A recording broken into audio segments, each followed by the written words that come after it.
There is a way to keep your listeners on the edge of their seats while they're listening to your music, and here's the thing, it's a psychology method I learned from a freaking book. The reason it works so well is because humans are hardwired to it, so I'm going to show you how you can apply this to your own music in just a bit, but I'm warning you, it's been right in front of you all this time and you're probably already using it. Anyway, let's get into it. So just a quick breakdown of all the methods we'll be using. So first of all, we want to hook our listener into the track. This can be a melody or a really gritty bass line or just anything that's going to hook the listener and make them want to keep listening to your track. We also want to use our track to create tension and release, which I'm going to get into later. But the best arrangement that works with this, in my opinion, is verse, chorus. We'll build up the tension and then it's going to drop down after the first chorus. Then verse 2, chorus 2, very, very basic structure here. The tension basically rises and then releases twice at this point. Then we're going to introduce a bridge where the tension completely drops down and then it just builds up slowly into a final chorus, and this is going to make your listener feel very satisfied. Like dopamine's just going to be rushing through their brain, right? Tension and release is one of the most powerful tools that you can use as a producer, and that goes hand in hand with contrast, right? It keeps the track novel. Have you ever eaten an Oreo? Because if you have, you know how it is. It's crunchy on the outside and it's soft on the inside, and this keeps you addicted. It keeps you wanting to eat more, right? It makes perfect sense. Contrast keeps it novel, so why don't we just apply that to music?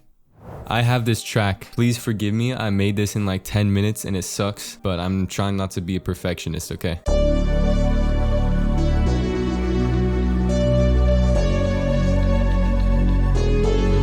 So like I said, the first thing we want to do is hook the listeners in with something that's going to want to make them listen to the rest of the track, right? A very classic example of this that I can think of just off the top of my head is Titanium by David Guetta and Sia, of course. That guitar in the intro kind of catches your attention. It makes you feel an emotion. When you're creating some kind of hook like this, you want them to feel emotion, whether that's nostalgia or just anger or whatever it is. Okay, we've got the listener's attention now, we've hooked them in. Now we need to start building tension, and this is the build up right here. Rising up, rising up.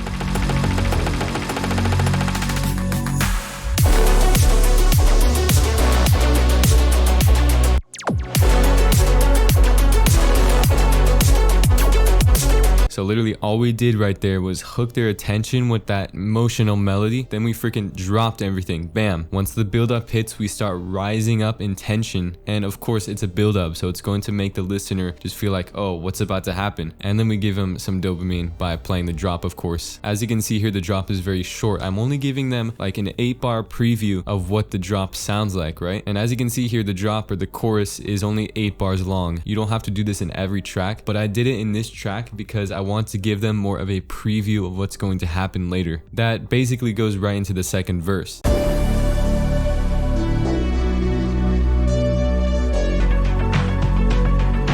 we go. Now it's dropped down. There's only a few instruments playing, and this is making the listener feel more engaged, right? Building up once again, rising up in tension.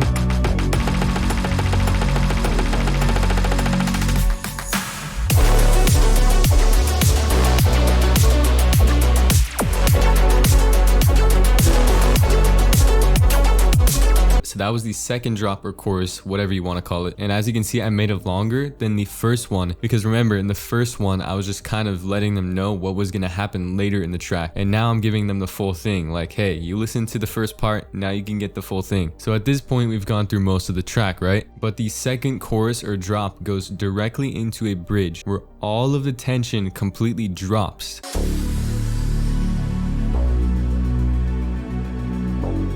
Everything just completely dropped down. Once again, another build up. Building tension slowly.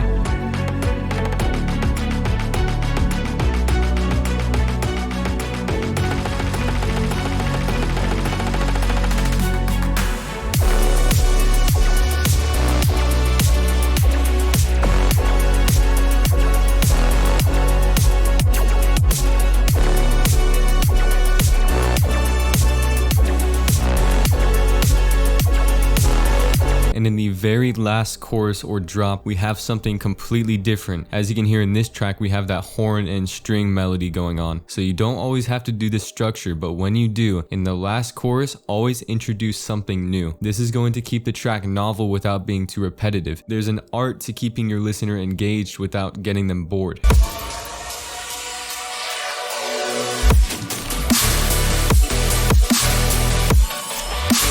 Okay, so I got the exported version of the track loaded up, and I just wanted to visually show you the contrast between the sections of the track. You can literally see it right now, and this just represents everything. Like I said earlier, contrast is one of the most valuable tools that we have to use as music producers, especially if we want to keep our audience engaged. We obviously don't want just a wall of sound.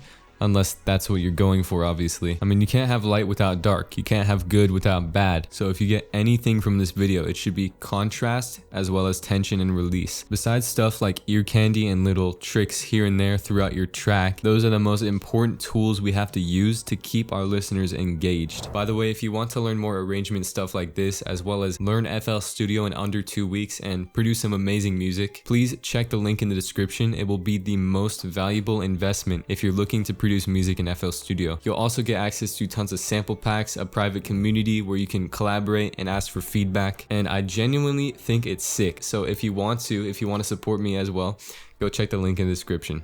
Alright, make music now, and you'll thank yourself later. Peace.